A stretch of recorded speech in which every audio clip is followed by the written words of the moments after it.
How did you come up with it? Tell me the birth story. I just was thinking about how, LeBron had, come to Cleveland, had left Cleveland and come back, and his sort of connection to the city and to me as a fan was so interesting and complicated and long. I mean, he's still playing.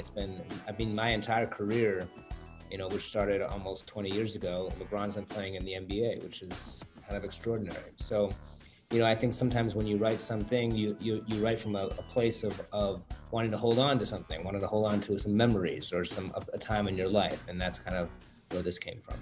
And with the title of King James, I mean, obviously LeBron served as a big inspiration. Is it sort of paying homage to him?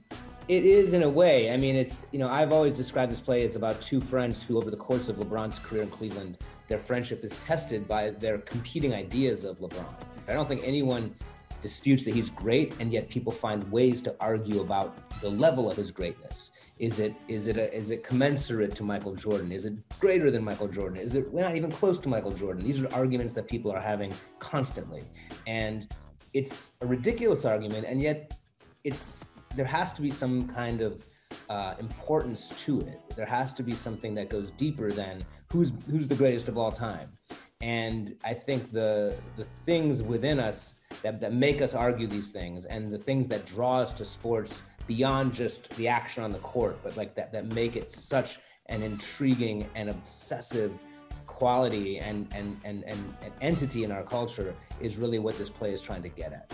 I mean, there's so much theatricality and pageantry in sports, and there's so much competition in life and conflict in real life. And so I'm kind of surprised that this idea hasn't been really highlighted before. I hope that sports fans will feel kind of represented here. They're kind of like the unlikely characters of a play. And LeBron's fandom penetrating the American theater is like something that I, certainly didn't expect to see. I found it very interesting that, it's titled King James, but King James actually isn't one of the characters. Is that right? He's sort of like the the monster in the closet, King James being LeBron James. And essentially it's this sort of, I think of it as a meditation on friendship between these two guys to come together and form this bond over their collective love of sports, Cleveland sports specifically, and in this moment, LeBron James. So you get to chart their relationship along the lines of huge events that happen in their own personal lives, but always in respect to what's happening to King James.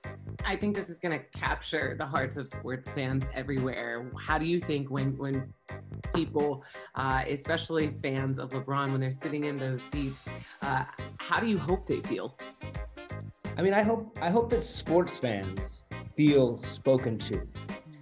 I hope that they feel that this is an authentic representation, but equally importantly, those who do not like sports and don't care about these conversations, I think will still feel entertained and compelled by the story, because again, it's not so much about sports as it is about human drama and the connection between two friends.